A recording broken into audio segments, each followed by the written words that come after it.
Hello students, इस lecture में हम करने जा रहे हैं संबंधों पर आधारित मॉडल क्वेश्चन नंबर 1। ये कहता है कि नीचे आकृति 2.6, ये आकृति को नाम दिया गया है 2.6।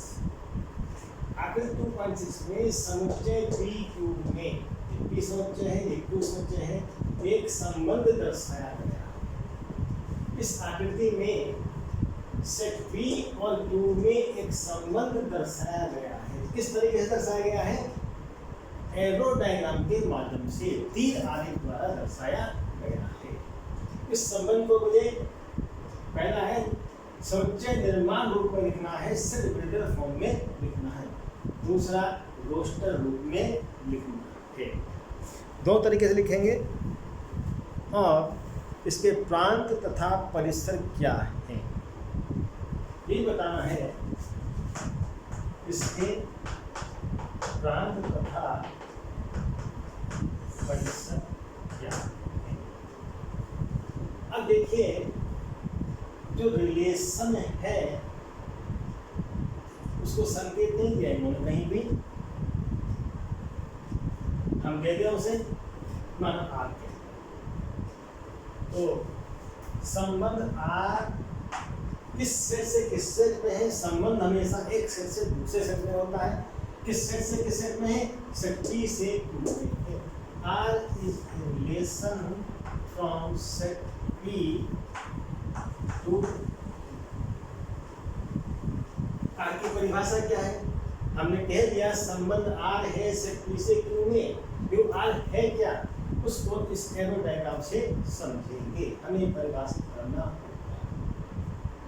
अगर मैं कहूं P से Q में संबंध R है, तो ये R इस सेट के एलिमेंट को इस टू सेट के एलिमेंट से संबंधित करेगा, एसोसिएट करेगा। यानी R इस सेट एलिमेंट का रिश्ता इस सेट एलिमेंट से स्थापित करेगा। अब 9 इससे जुड़ेगा। ये एरो बता रहा है कि 9 संबंधित है 3 से। इससे है 3 से, और 9 3 से संबंधित तो है, लेकिन दूसरा एरो से निकलने वाला कह रहा है कि 9 3 से भी संबंधित है। यानी 9 3 से भी संबंधित है और 3 से भी संबंधित है। क्या इनमें कोई संबंध है? अगर ध्यान दें तो 9 is square of 3, 9 is square of 3, 9 बराबर है 3 का वर्ग के। और यही संबंध यहाँ भी है, 9 is square of -3, फिर 3 का वर्ग तो 9 ही होता है। तो इन दोनों में कौन सा संबंध है? स्क्वायर का रिलेशन है। और अगर मैं कहूँ 4 की बात, तो 4 किससे संबंधित है? 4 से एरो जाना है 2 पर और जाना है 2 पर, तो 4 संबंधित है 2 से और 2 से। क्या इनमें भी संबंध दिखाई दे रहा है? बिल्कुल दिखाई दे रहा है। 9 3 का वर्ग था, उसी प्रकार 4 किसका वर्ग है? 2 का वर्ग। तो 4 वर्ग है 2 का। इसके 4 इज रिलेटेड टू इस वर्ग के पर 4 तो 2 का भी वर्ग है, क्योंकि 2 का वर्ग क्या होता है? 4 ही होता है। 4 बराबर है 2 का वर्ग, तो 2 का वर्ग 2 गुना गया तो 4। फिर 25 दिया है। 25 एरो डायग्राम के अनुसार 5 से संबंधित है। किससे? 5 से क्यों संबंधित है? क्योंकि ये भी इसका वर्ग है। 25 क्या है? 5 का वर्ग है। और 25 से जाने वाला एक एरो ये भी है, तो 25 के संबंधित है 5 से भी है। 25 संबंधित है 5 से। क्यों? कि 5 का वर्ग 25 होता है। इसका मतलब अगर 4 वर्ग 2 का वर्ग, तो 4 2 संबंधित है, 25 5 से संबंधित है, 25 5 से संबंधित। इस इसको जनरलाइज करेंगे तो क्या होगा कि देखिए 9 3 से संबंधित है, क्यों कि 9 इज इक्वल टू 3 स्क्वायर। तो मैं कह सकता हूँ R is a relation from P to Q such that इस सेट के एलिमेंट को मैं ऐसे प्रकट करूं कि X is related to second set element Y if X square is equal to Y. So X is equal to Y square. अगर X पहले सेट का एलिमेंट दूसरे सेट के किसी एलिमेंट के स्क्वायर के बराबर है तो X is related to Y कहा जाएगा। X किसका एलिमेंट है? पहले सेट का एलिमेंट। Y किसका एलिमेंट है? दूसरे सेट टू। अगर P का कोई एलिमेंट पहले सेट P का कोई एलिमेंट दूसरे सेट के किसी एलिमेंट का वर्ग है तो फिर X को मैं Y से रिलेटेड करूँगा। और इम्प्लाइड भी लगता है, अगर X is equal to Y square, X Y का वर्ग है तो X is related to Y. ये दिया होने पर ये सत्य, ये दिया होने पर ये सत्य है। अब मैं लिखने जा रहा हूँ संबंध की परिभाषा समझ आ गई होगी कि R is relation from P to Q, तो P का एलिमेंट X Q के एलिमेंट Y से रिलेटेड कहलाएगा। कब? जब P का एलिमेंट X बराबर होगा Q के एलिमेंट Y के स्क्वायर के बराबर। अब इसको हम सेट बिल्डर फॉर्म में एग्जैक्टली कैसे लिखेंगे? R is a relation from P such that R को एक सेट के रूप में लेते हैं, सबसेट के रूप में लेते हैं, इसका क्रमित युग्मों का समुच्चय in which first component X belongs to first set। क्रमित युग्म का पहला घटक पहले सेट से संबंधित होगा, X belongs to P, और दूसरा घटक Y दूसरे सेट से संबंधित होगा, Y belongs to Q। और इतना ही लिखता हूँ तो परिभाषा बनने जा रही है P क्रॉस Q। इसकी इतना हिस्सा लिखता हूँ तो परिभाषा बनने जा रही है P क्रॉस Q की। लेकिन R P क्रॉस Q नहीं होता। R क्या होता है? संबंध R होता है P क्रॉस Q का कोई सबसेट। उस सबसेट में जो क्रमिक आएंगे उनमें पहला एलिमेंट दूसरे से संबंध R द्वारा संबंधित होगा। उस संबंध की परिभाषा लिख दें, साथ में इन दोनों के साथ एक शर्त पूरी होनी चाहिए कि X is equal to Y square. या शब्दों में लिखें तो कहेंगे X है Y का वर्ग। क्या कहेंगे? X है Y का वर्ग या X Y का वर्ग। इसको ऐसे भी कह सकता हूँ X Y का वर्ग है, या सीधे सीधे X is equal to Y square. X किसका एलिमेंट है? B का एलिमेंट है। Y किसका एलिमेंट है? दूसरे का। ये टेबुलर फॉर्म में हमारी परिभाषा बन गई। सॉरी, टेबुलर नहीं, सेट बिल्डर फॉर्म में परिभाषा बन गई। अब इसे रोस्टर रूप में लिखना है। टेबुलर फॉर्म में इसके जो एलिमेंट है, युग्म है, उन्हें एक सेट के अंदर कॉमा के साथ। तो पहला आंसर आ गया हमारा संबंध R समुच्चय निर्माण। अब आ गया संबंध R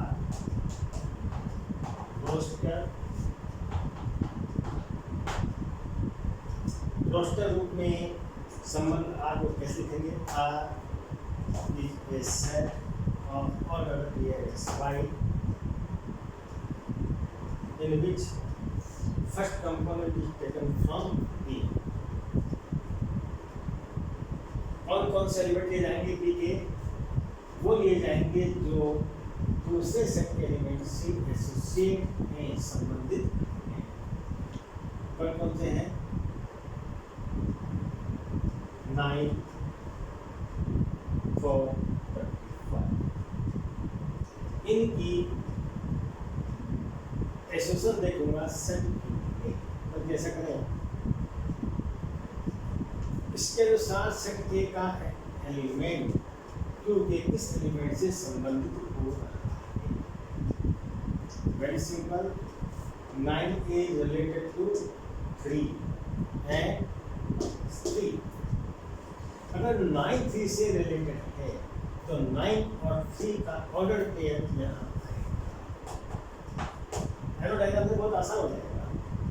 फिर 9 -3 से रिलेटेड है, क्योंकि 9 जो है -3 का स्क्वायर है। पहले सेट का एलिमेंट 9, दूसरे सेट के एलिमेंट फिर 3 का 9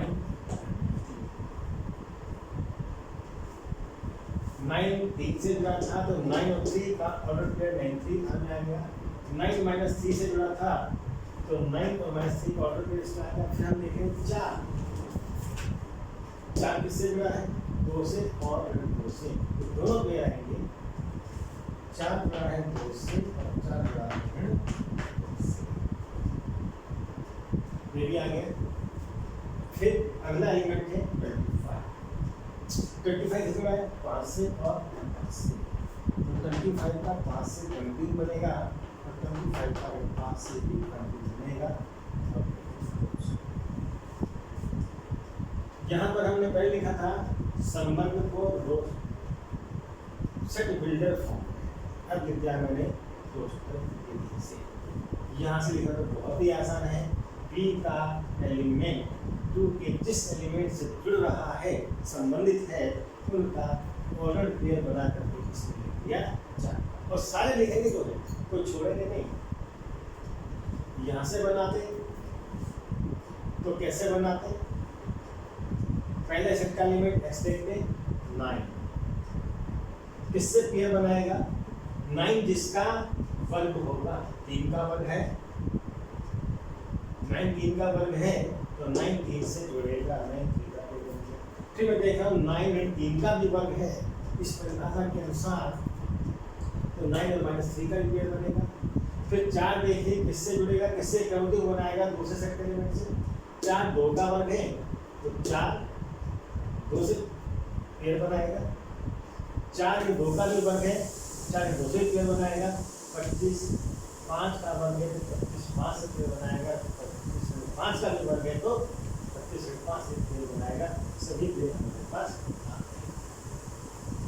इस परिभाषा के संबंध की परिभाषा यहाँ पर एक सिद्ध, जो कि x और y क्रमिक युग्म के पहले और दूसरे एलिमेंट में संबंध स्थापित करता है। इस संबंध किससे दिखाया गया है? R से। R की परिभाषा ये है, ठीक है। फिर कह रहा है इसके प्रांत और परिसर लिखिए। प्रांत को अंग्रेजी में कहते हैं डोमेन। तो डोमेन ऑफ R, डोमेन की परिभाषा के अनुसार डोमेन क्या होता है, प्रांत क्या होता है संबंध का? R के क्रमिक युग्मों के प्रथम घटकों का समुच्चय। पहले क्या आया? 9, फिर 9 आया, 9 को दोबारा लिखते नहीं है। फिर नया क्या मिला? 4, फिर 4 आया, दोबारा नहीं लिखेंगे। फिर क्या आया?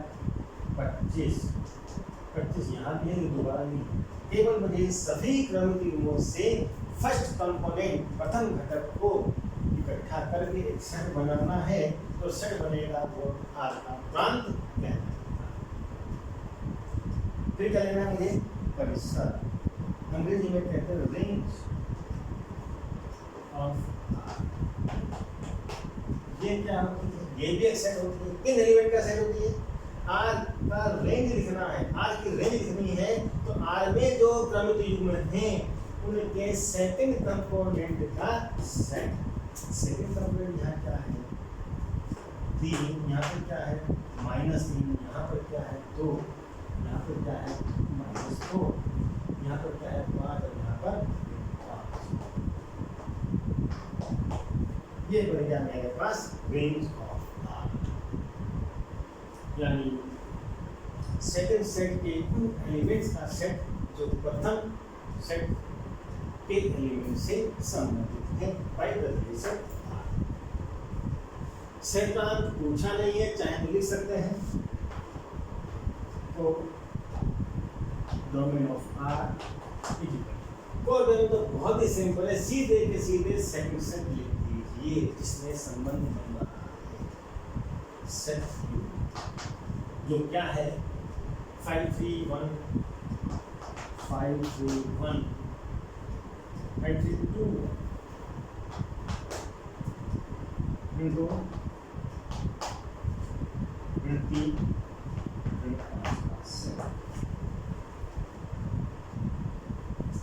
आगे से